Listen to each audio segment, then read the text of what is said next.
शिक्षक साथियों नमस्कार। स्वागत है हमारे YouTube चैनल में। ये वीडियो मुख्य रूप से बिहार राज्य मदरसा शिक्षा बोर्ड एवं बिहार संस्कृत शिक्षा बोर्ड से संबंधित है। फिर से एक बार मैं आपके लिए काफ़ी महत्वपूर्ण जानकारी लेकर के आया हूँ। आप इस वीडियो को अंत तक अवश्य देखिए और आप अगर अब तक हमारे इस चैनल को आपने सब्सक्राइब नहीं किया है तो आप निश्चित रूप से इस चैनल को सब्सक्राइब कीजिए, क्योंकि संस्कृत और मदरसा शिक्षकों से संबंधित जो भी खबरें होती है वो मैं आपके लिए निश्चित रूप से समय समय पर लाते रहता हूं। तो आज का जो हमारा विषय वस्तु है वो है मदरसा में कब होगी शिक्षकों की बहाली।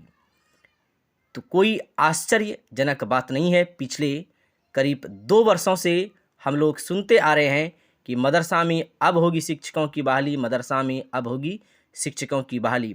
कभी ये सुनने में आता है कि बहाली जो है प्रबंध समिति करेगी, और कभी खबरें निकल कर के आती है कि बिहार राज्य मदरसा शिक्षा बोर्ड जो है का जो कार्यकाल है वो भंग हो चुका है, नई नियमावली के तहत अब बहाली होगी।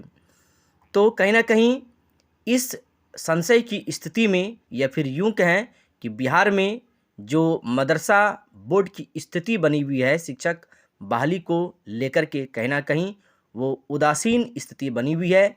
और इस पर जितने भी हजारों अभ्यर्थी हैं वो मदरसा में शिक्षक बनने का इंतज़ार कर रहे हैं, उन्हें कहीं ना कहीं निराशा ही हाथ लग रही है। पिछले दिनों खबरें सामने आई थी कि अब मदरसा में बिहार लोक सेवा आयोग के द्वारा ही शिक्षकों की बहाली होगी, लेकिन कुछ दिन खबरें चली, फिर आखिर किस ठंडे बस्ते में वो बहाली चली गई ये समझ से परे है। एक और बिहार सरकार शिक्षा विभाग श्री के पाठक सर के नेतृत्व में दिन रात अच्छे कार्य कर रही है।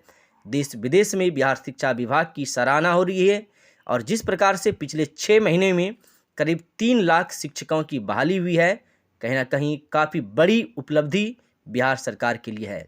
लेकिन वहीं इसी राज्य में एक ऐसी भी बहाली है जो अब तक शुरू नहीं हो पाई है, जो कि मदरसा में शिक्षकों की बहाली है और संस्कृत विद्यालय में भी शिक्षकों की बहाली है।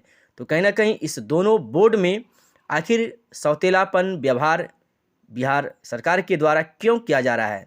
हमारे जितने भी अभ्यर्थी हैं वो अब तक इंतज़ार कर रहे हैं कि सरकार अगर बीपीएससी के द्वारा ही बहाली लेनी है तो शिक्षक बहाली बीपीएससी ही उसकी अधिसूचना जारी करे, क्योंकि अगर बीपीएससी के द्वारा ही शिक्षकों की बहाली होती है तो कहीं ना कहीं जो मदरसा में शिक्षकों की गुणवत्ता है वो निश्चित रूप से गुणात्मक शिक्षा का सुधार होगा।